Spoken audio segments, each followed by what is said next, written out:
Hello friends, welcome back to my channel. Friends, finally आज bank Nifty एक बहुत ही बड़ा ब्रेकआउट दिया, जिसका expectation last couple of days से कर रहे हैं। वो भी एक्सपायरी वाले दिन एक ब्रेकआउट एक्सपेक्टेशन था। सेम वैसे बैंक निफ्टी ने एक्सपेक्टेशन किया और एक अच्छा मूव आपको देखने को मिला। जितने भी टेलीग्राम ग्रुप पे ज्वाइन किए उनको भी ऑलरेडी मैसेज ड्रॉप किया था कि बैंक निफ्टी आज going to for a big breakout, और फाइनली उसका ब्रेकआउट हुआ। आप डिस्कस करते हैं कल जो हमने डिस्कस किया था उसके अकॉर्डिंग मार्केट ने कैसा परफॉर्म किया।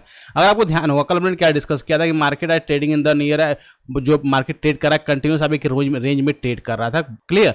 अब होता क्या हमेशा कि जब कभी भी जब रैली आती है, रैली आने से पीछे अगर अब मार्केट शांत है तो उसका मतलब क्या होता है, मार्केट में वॉलेटिलिटी क्रिएट करता है, साइडवेज मार्केट और फिर ब्रेकआउट करता है। सेम कंडीशन क्योंकि मार्केट में कभी भी मार्केट सबके लिए होता है, ये नहीं कभी हमेशा सेलर्स के लिए होगा या कभी हमेशा बायर के लिए होगा, मार्केट सबके लिए होता है। सेम कंडीशन वही देखने को मिली। अगर आप देखेंगे तो कंटिन्यूस जब साइडवेज मार्केट चल रहा था तो यहाँ पे पूरा ऑप्शन सेलर्स के लिए मौजे ही मौजे थे। लेकिन आज क्या हुआ, कल ऑलरेडी डिस्कस कर रहे थे कि अगर बैंक निफ्टी को निकलना है तो इन लेवल्स को, इंपॉर्टेंट लेवल्स को निकालना पड़ेगा, तभी निकल पाएगा, अदरवाइज नहीं निकल पाएगा।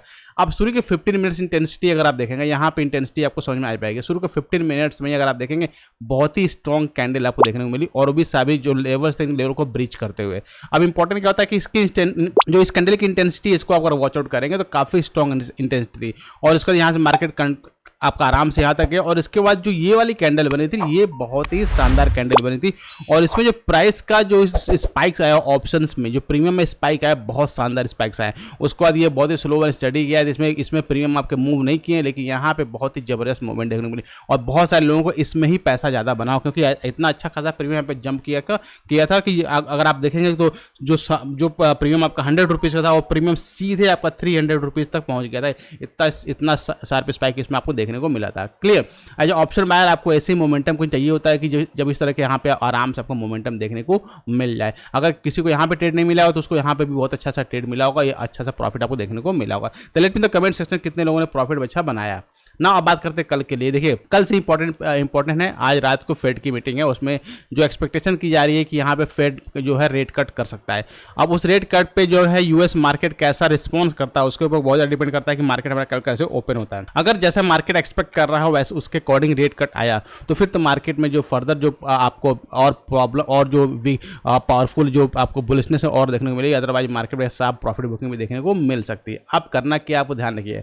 देखिए इंपॉर्टेंट लेवल क्या था हमारा 53,000 का, हो सकता है कि आज ही 53,000 टच कर दे, लेकिन 50,000 टच नहीं किया। अब जब तक ये हाई को पास ना निकलता, ध्यान रखिए, इस हाई के पास निकलता है तभी आपको फिर से लॉन्ग का ट्रेड इनिशिएट करना, अदरवाइज लॉन्ग का ट्रेड इनिशिएट नहीं करें, क्योंकि आप ट्रैप में फंस सकते हैं। तो उसके उसमें क्या है, अब इस स्विंग जो ये स्विंग हाई बना हुआ है इसको आपको वॉच आउट करना केयरफुली। इसके ऊपर निकलता है तो आप अच्छा ट्रेड बना करते हैं। डाउन साइड की बात करते हैं तो 52,600 से लेकर 52,500 का लेवल, ये एक लेवल जो ऐसा है जो काफी ज़्यादा क्रूशियल है, और ये आपका एक्ट एज सपोर्ट का तरह से काम करने वाला। अगर इसके नीचे बैंक निफ्टी आ गया, सपोज कल क्या होता है, मार्केट हमारा इसके आसपास ओपन, क्योंकि लास्ट में आपको प्रॉफिट बुकिंग देखने को मिली है, तो मार्केट अगर इसके आसपास ओपन होता है तो उसमें क्या हुआ कि जो स्पाइक यहाँ पे किया हुआ प्रीमियम में, उसमें क्या होगा, जितने भी सेलर्स है वो क्या करेंगे, ऊपर कॉल शॉर्ट करके बैठ जाएंगे, क्योंकि इस बहुत अच्छा प्रीमियम अब लेवल है। क्लियर। सेकंड थिंग क्या होगा, अगर यहाँ मार्केट ओपन होता है तो फिर सिंपल, अगर इसके आसपास मार्केट बैंक निफ्टी ट्रेड करता है तो फिर ये फॉल करेगा। अगर फॉल करेगा तो प्रीमियम अच्छा इससे प्रॉफिट मिलेगा, और फिर यहाँ इसके नीचे आएगा तो प्रॉफिट बुकिंग आएगी, क्योंकि राउंड लेवल नंबर है। तो फिर यहाँ से फिर मार्केट जो ब्रेकआउट किया वापस से 52,200 के लेवल को इस लोगों को फिर से टच करने की कोशिश करेगा। तो उस केस में क्या होगा, फिर जो जितने ऑप्शन सेलर हैं उनके पास आपको एक रेंज मिल जाए, क्योंकि अब आपका मंथली एक्सपायरी का वीक स्टार्ट हो गया। क्लियर। तो उस केस में आपके पास ये एक शानदार रेंज होगा जहाँ 52,500 का राउंड लेवल नंबर होगा, जहाँ पे चाहेंगे एक्सपायरी करने जिससे अच्छा खासा प्रीमियम मिल पाए। तो उस केस में आपको क्या प्लान करना है, सिंपली आपको मार्क करके रखना है इस लेवल को। अगर इस लेवल के नीचे आता है तो आपको शॉर्ट प्लान करना है। टारगेट आपका समझा 52,200 के आसपास का एक मूव आपको यहाँ पे देखने को मिल सकता है। लॉन्ग के लिए आपको वेट करना पड़ेगा, इसके ऊपर जो तो निकलता है तब तक लॉन्ग को आपको प्लान नहीं करना है। क्लियर। ये तो बात हुई बैंक निफ्टी के बारे में कि बैंक निफ्टी कैसे आपको ट्रेड प्लान करना। ना बात करते हैं कल निफ्टी का एक्सपायरी, तो निफ्टी को कैसे हम ट्रेड प्लान करेंगे। देखिए बैंक निफ्टी के मुकाबले निफ्टी ज़्यादा ही आपको वीकनेस दिखेगा, क्योंकि बैंक निफ्टी ऑलरेडी क्या था, ऑलरेडी निफ्टी जो है एटीएच पे ट्रेड कर रहा है, और कंटिन्यूस एटीएच पे ट्रेड कर रहा है। ऑलमोस्ट अगर 1 2 3 डेज पे ऑलमोस्ट एटीएच पे ट्रेड किया है, और सेम लेवल पे सेम रेंज में ही ट्रेड किया है। बैंक निफ्टी ने ब्रेकआउट किया, इसने भी ब्रेकआउट करने की कोशिश की, लेकिन यहाँ पे डबल टॉप बना के वापस एक शार्प प्रॉफिट बुकिंग देखने को मिली, और वापस से उसी रेंज में आ गया जिस रेंज में लास्ट 3 डेज में ट्रेड कर रहा है। तो कल निफ्टी की एक्सपायरी है, अब चांसेस दो हैं क्योंकि सार प्रॉफिट बुकिंग आई है। अगर फेड की रेट कट आता है और उसका कुछ इंपैक्ट मार्केट पर रॉन्ग आता है तो फिर गैप डाउन होगा, इसके नीचे डायरेक्ट आएगा। अगर इसके नीचे डायरेक्ट ओपन होगा तो फिर इस निफ्टी के पास जो डायरेक्ट ओपन है स्पेस नीचे आने के लिए, अगर आप देखेंगे तो पूरा यहाँ तक का स्पेस ओपन है नीचे आने के लिए, 25,000 तक का स्पेस ओपन है ऑलमोस्ट, यहाँ से 200 पॉइंट तक का स्पेस ओपन है। तो अगर कल अगर अच्छा नहीं है तो इसके नीचे डायरेक्ट गैप डाउन ओपन होगा। अगर गैप डाउन ओपन नहीं होता है उस केस में और अच्छा नहीं जाता है तो फिर ये इस रेंज में स्टक रहेगा।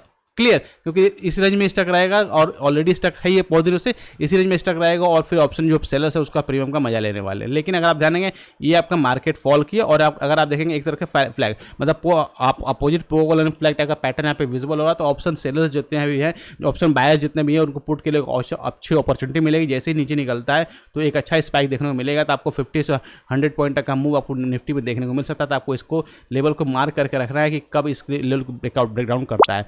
क्लियर, जैसे ही ब्रेकडाउन करे तब एक अच्छा वो आपको देखने को मिल सकता है। ऑप्शन आपको बाय करना है तो बाइंग के प्लानिंग आपको अब अगेन जब तक इसको क्लियर नहीं कर लेता, क्योंकि ये लास्ट कपल ऑफ डेज से देख रहे हैं इसी रेंज में फंसा हुआ है वापस से, जब तक ये ऊपर क्लियर नहीं 25,480 को लेवल को क्लियर नहीं कर ले तब तक आपको लॉन्ग का ट्रेड इनिशिएट आपको नहीं करना है। क्लियर, तो गाइज ये थी डिटेल एनालिसिस कल की ट्रेडिंग सेशन के बारे में। आई होप आपको वीडियो चली, इसके लिए लाइक तो जरूर बनता है। और साथ ही अभी हमारे टेलीग्राम चैनल अभी ज्वाइन नहीं किए हैं तो जरूर ज्वाइन कर लीजिए। डिस्क्रिप्शन बॉक्स में लिंक दिया है, पर क्लिक करके आप ज्वाइन कर सकते हैं, जहाँ पर लाइव मार्केट बहुत अपडेट हम शेयर करते रहते हैं। गाइज मिलते हैं नेक्स्ट वीडियो में, next analysis. Till that be fearless, live fearless.